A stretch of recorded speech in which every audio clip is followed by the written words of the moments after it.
supposed to be ASMR. Meow.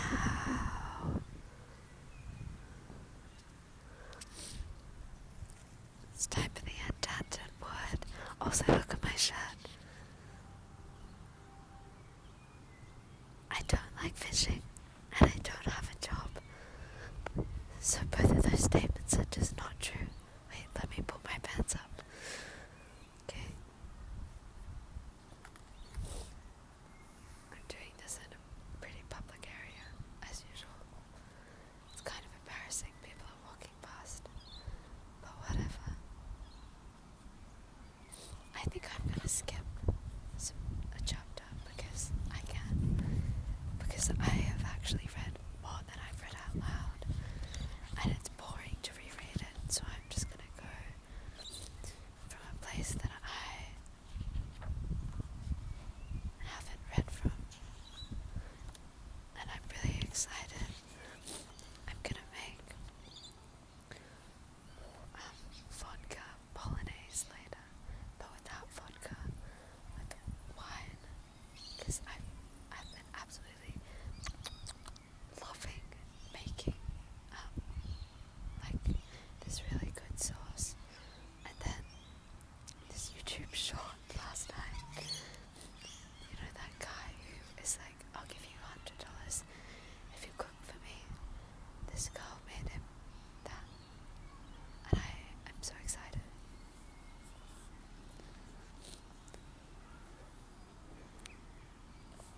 I've already read this chapter.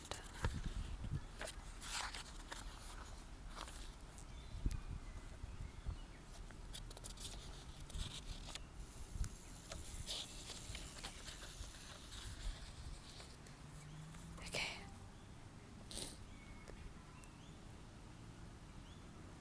Oh, alright. Oh, I'm gonna have to be quick because I have low battery on my phone. Also, I have lost my iPad. I do not know where it is. It's not good at all. It might have been left on the 86th RAM. And also my package from Depop was delivered at the wrong address.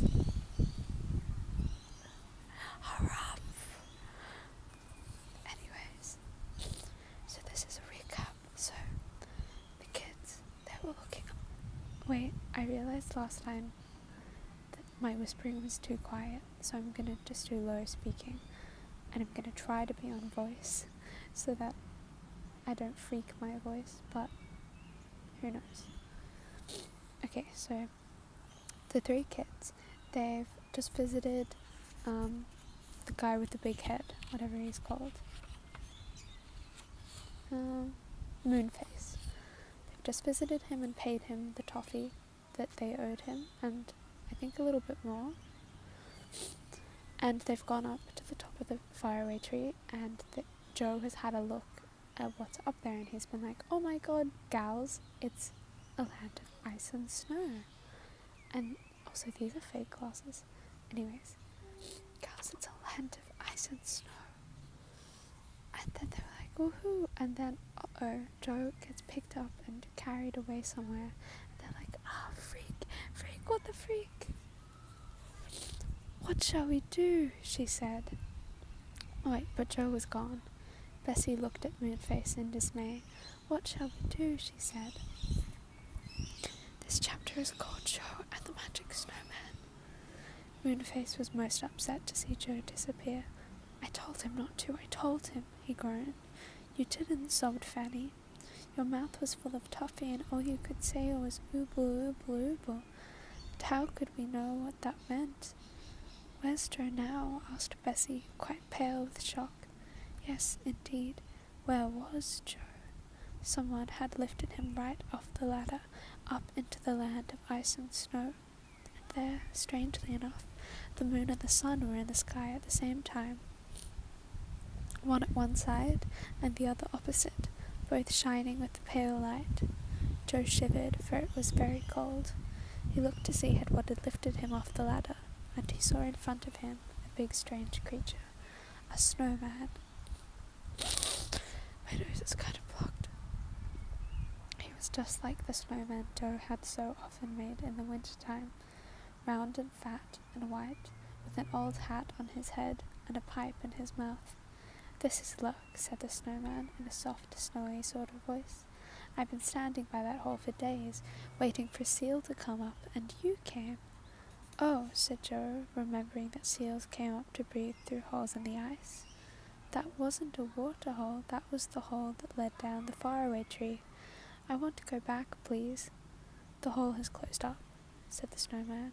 Joe looked, and to his great dismay he saw that a thick layer of ice had formed over the hole, so thick that he knew perfectly well he could never break through it. "Whatever shall I do now?" he said.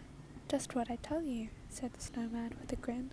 "This is splendid. In this dull and silent land there is nothing but polar bears, seals, and penguins. I have often wanted someone to talk to." "How did you get here?" asked Joe, wrapping his coat firmly round him, for he was bitterly cold. "Ah," said the snowman, "that's a long story. I was made by some children long ago, and when they had finished me, they laughed at me and threw stones at me to break me up. So that night, why am I about to cry? So that night, I crept away here and made myself king. But what's the good of being king if you've only bears and things to talk to? What I want is a jolly good servant who can talk my language, and now you've come." Take a little break because people are talking. "But I don't want to be your servant," said Joe indignantly. "Nonsense," said the snowman, and he gave Joe a push that nearly sent him over. Then on big, flat snow feet he moved forward to where there was a low wall of snow. "Make me a good house," he said. "I don't know how to," said Joe. "I'll just cut blocks of this stiff, icy snow and build them up one on top of another," said the snowman. "When you're finished I'll give you a fur coat to wear, then you won't shiver so much." Joe didn't see that he could do anything but obey, so he picked up a spade that was lying by the wall and began to cut big bricks of the frozen snow. When he had cut about 20 he stopped and placed them one on the top of another till one side of the round house was made. Then he began to cut snow bricks again, wondering all the time how in the world he would ever be able to escape from this strange land. Joe had often built little snow houses of soft snow in his garden at home during the winter. Now he made a big one, with proper snow blocks, as hard as bricks. He quite enjoyed it, though he did wish the girls were there too. When he had finished it, and made a nice rounded roof, the snowman came shuffling up. "Very nice," he said, "very nice indeed. I can just get in, I think." He squeezed his big snow body inside and threw out a fur coat for Joe, made of white polar bear skin. Joe put it on very thankfully. Then he tried to squeeze in after the snowman, for he wanted to be out of the cold, icy wind. But he was so squashed between the snowman and the walls of the snow house that he couldn't breathe. "Don't push so," said the snowman disagreeably. "Move up." "I can't," gasped poor Joe. He felt quite certain that he would push right out of the snow hut through a hole in the wall. Just then there came a curious grunt at the doorway. The snowman called out at once, "Is that you, Fairy? Take this boy to your home under the ice. He's a nuisance here. He keeps squashing me." Joe looked up to see who Fairy was, and he saw a great white bear looking in. The bear had a stupid but kind look on his face. Wait, if he has a coat made of fur, oh, so he's killed another furry to make this coat, and then, oh, that's bleak. The bear had a stupid but kind look on his face. "Oomph," said the bear, and pulled Joe out into the open air. Joe knew it was no use to struggle. Nobody could get away from a bear as big as that, but the bear was certainly kind. "Oomph," he said to Joe with a loud grunting noise. "I don't know what you mean," said Joe. The bear said no more. He just took Joe along with him, half carrying the little boy, for Joe found the way very slippery indeed. They came to a hole that led under the ice and snow. The bear pushed Joe down it, and to Joe's enormous surprise he found there was a big room underneath, with 5 bears there, big and little. It was quite warm there too. Joe was astonished, for there was no fire, of course. "Oomph," said all the bears politely. "Oomph," said Joe. That pleased the bears very much indeed. They came and shook paws with Joe very solemnly and oomphed all over him. Joe liked the look of the bears much more than he liked the look of the snowman. He thought perhaps they might help him to escape from this silly land of ice and snow. "Could you tell me the way back to the faraway tree?" he asked the bears politely and clearly. The bears looked at one another and then oomphed at Joe. It was quite clear that they didn't understand a word he said. "Never mind," said Joe with a sigh, and made up his mind to put up with things till he could see a way to escape. The snowman was a great nuisance. No sooner did Joe settle himself down for a nap, leaning his head against the big warm body of a bear, than there came a call from the snow house. "Hi, boy, come here and play dominoes with me." So Joe had to go and play dominoes, and as the snowman wouldn't let him come into the hut because he said he was squashed. Something in my throat. Joe had to sit at the doorway and play, and he nearly froze to bits.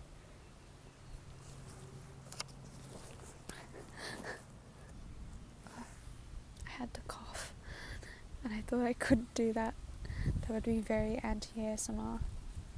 Okay.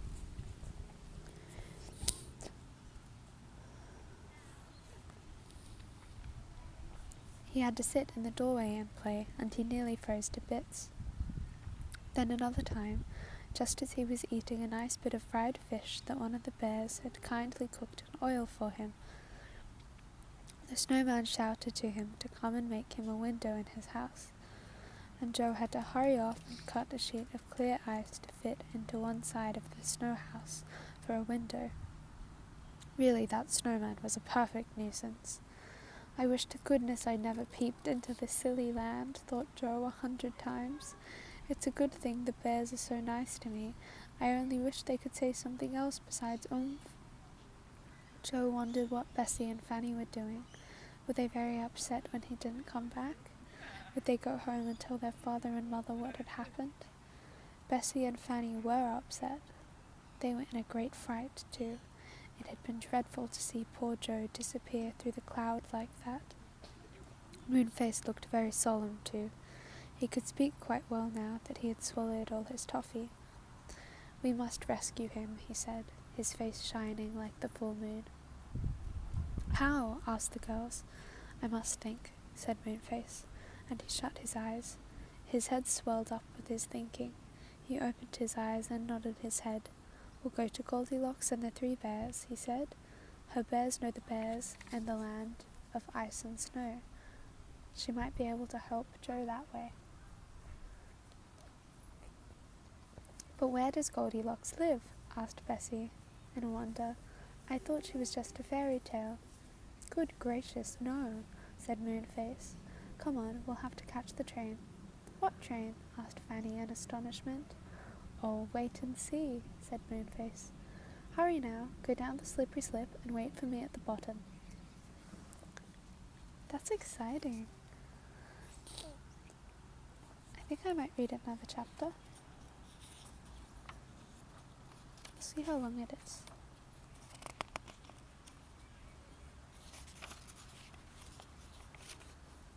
It's pretty thin. The House of the 3 Bears. Bessie took a cushion, put it at the top of the slide and pushed off. Down she went. Whiz! She shot to the bottom, flew out of the trapdoor and landed on the cushion of moss. She had hardly got up before Fanny flew out of the trapdoor too. "You know, that slippery slip is the greatest fun," said Bessie. "I'd like to do that all day long." "Yes, if only we didn't have to climb all the way up the tree first," said Fanny. The trapdoor flew open and out shot Moonface on a yellow cushion. He put the 3 cushions together.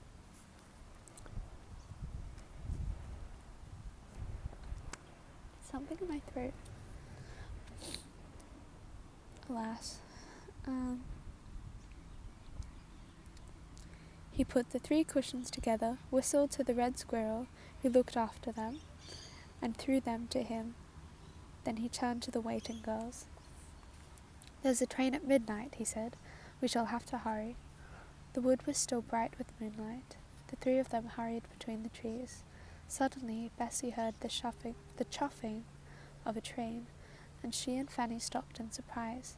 They saw a small train winding in and out of the trees, looking for all the world like a clockwork train made big. The engine even had a key still in its side. There was a small station near. Moonface caught hold of the girl's hands and ran to it. The train was standing quite still there. The carriages had tin doors and windows which didn't open, just like those of a clockwork train. Bessie tried her hardest to open a door, but it was no use. The train whistled. It was anxious to be off. "Don't you know how to get into this train?" asked Moonface with a laugh. "You are sillies. You just slide the roof off." As he spoke, he pushed at the roof, and it slid off, like the roof of a clockwork train's carriage. "I believe this is just a clockwork train made big," said Fanny, climbing over the side of the carriage and getting in at the roof. "I never saw such a funny train in my life." They all got in. Moonface couldn't seem to slide the roof on again properly, so he stood up inside the carriage, and when the train went off, Bessie and Fanny, who couldn't possibly see out of the tin windows, stood up and looked out of the roof instead. They did look funny. At the next station, which was called Gollywog Station, sounds like an Australian station, 3 gollywogs got into their carriage and stared at them very hard. One was so like Bessie's own golly at home that she couldn't help staring back. "What's a golly?" The second station was called Crosspatch Station, and standing on the platform were 3 of the crossest looking old women that the girls had ever seen. One of them got into their carriage, and the 3 gollywogs at once got out and climbed into the next one. "Move up," said the Crosspatch angrily to Moonface. He moved up. The Crosspatch was an uncomfortable person to travel with. She grumbled all the time, and her basket, which was full of prickly rose sprays, kept bumping into poor Fanny. Here we are," sang out Moonface when they got to the next station, and the 3 of them got out gladly, leaving the Crosspatch grumbling away to herself. The station was called Bear's Station, and there were a great many teddy bears about, some pink, some brown, some blue, and some white. When they wanted to talk to one another, they kept pressing themselves in the middle where their growl was, and then they could talk quite well. Fanny wanted to giggle when she saw them doing this. It looked so funny. "Please could you tell me the way to the 3 bears' house?" Moonface asked a blue teddy bear politely. The bear pressed himself in the middle and answered in a nice growly voice, "Up the lane, and down the lane, and around the lane." "Thank you," said Moonface. "It sounds a bit funny to me," said Bessie, doubtfully. "Not at all," said Moonface, leading them up a little honeysuckle lane.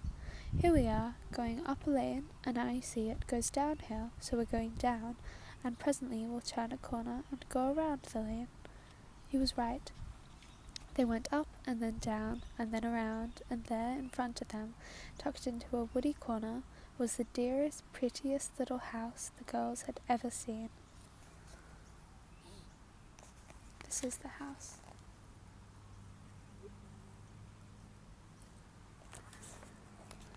It's so cute.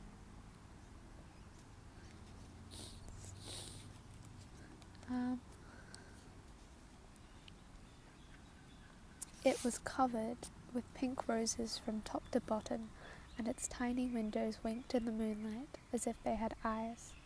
Moonface knocked at the door. A sleepy voice cried, "Come in." Moonface opened the door, and they all went in. There was a table in front of them, and on it were 3 steaming bowls of porridge, and round it were 3 chairs, one big, one middle-sized, and one tiny. "It's the house of the 3 bears, all right," whispered Bessie excitedly. It was just like seeing a fairy story come true. "We're here," said the voice from another room. Moonface went in with Bessie and Fanny. Ow, The other room was a small bedroom with a big bed in it, a middle-sized bed, and a tiny cot. In the big bed lay a large brown bear. In the middle-sized one was a fat mother bear, and in the cot was a most adorable baby bear with the bluest eyes the girls had ever seen. "Where's Goldilocks?" asked Moonface. "Gone shopping," said the father bear. "Where does she sleep when she's here?" asked Bessie, looking round. "And does she always live with you now?" "Always," said the father bear, putting his big nightcap straight. "She looks after us very well. There's a market on tonight in the enchanted wood, and she's gone to see if she can buy some porridge cheap. As for where she sleeps, well, she just chooses any of our beds, you know, and we cuddle up together then. But she likes the baby bear's bed best, because it's soft and warm." "She did in the story," said Fanny. "What story?" asked the mother bear. "Well, the story of the 3 bears, said Fanny. "Never heard of it," said the 3 bears all together, which really seemed rather extraordinary to Bessie and Fanny. They didn't like to ask... Oh, my head is out of frame. They didn't like to ask any more questions after that. "Here's Goldilocks now," said the mother bear. The sound of a little high voice could be heard coming nearer and nearer. The baby bear sprang out of his cot and ran to the door in delight. A pretty little girl with long curling golden hair picked him up and hugged him. "Hello, darling," she said. "Have you been a good bear?" Then she saw Bessie, Fanny, and Moonface, and stared at them in surprise. "Who are you?" she said. Moonface explained about Joe, and how he had gone to the land of ice and snow, where the big white bears lived. "I'm afraid the magic snowman will make him a prisoner there," said Moonface, "and he'll have to live with the white bears. Could you get your 3 bears to come with us and ask the white bears to let Joe go free, Goldilocks?" "But I don't know the way," said Goldilocks. "We do," said the father bear suddenly. "The white bears are cousins of ours. Moonface, if you can help us with a bit of magic, we can visit the land of ice and snow in a few minutes." "Good gracious," said Bessie, most astonished. "But it's ever so far away, right at the top of the faraway tree." "That doesn't matter," said the father bear. He took down a large jar from the mantelpiece and filled it with water. He put it into a yellow powder and stirred it with a magpie's black and white feather. Moonface put his hands into the water and began to sing a string of such strange words that Bessie and Fanny felt quite trembly. The water bubbled, it rose to the top of the jar, it overflowed and ran onto the floor. It turned to ice beneath their feet. A cold wind filled the little house, and everyone shivered. Then Bessie looked out of the window, and what she saw there filled her with such amazement that she couldn't say a word, but just pointed. Fanny looked too, and whatever do you think? Outside lay nothing but ice and snow. They were in the same land as Joe, though how this had happened neither Bessie nor Fanny could make out. "We're there," said Moonface, taking his hands out of the jar and drying them on his red handkerchief. "Can you lend us any coats, bears? We shall be cold here." The mother bear handed them thick coats out of a cupboard. They put them on. The bears already had thick fur and did not need anything extra. "Now to go and find Joe," said Moonface. "Come on, bears, you've got to help." And then the next chapter is called The Battle of the Bears, but I will read that next time, because my nose is really blocked and I feel a tickle in my throat, and that sort of sounds like hay fever. So, okay, farewell.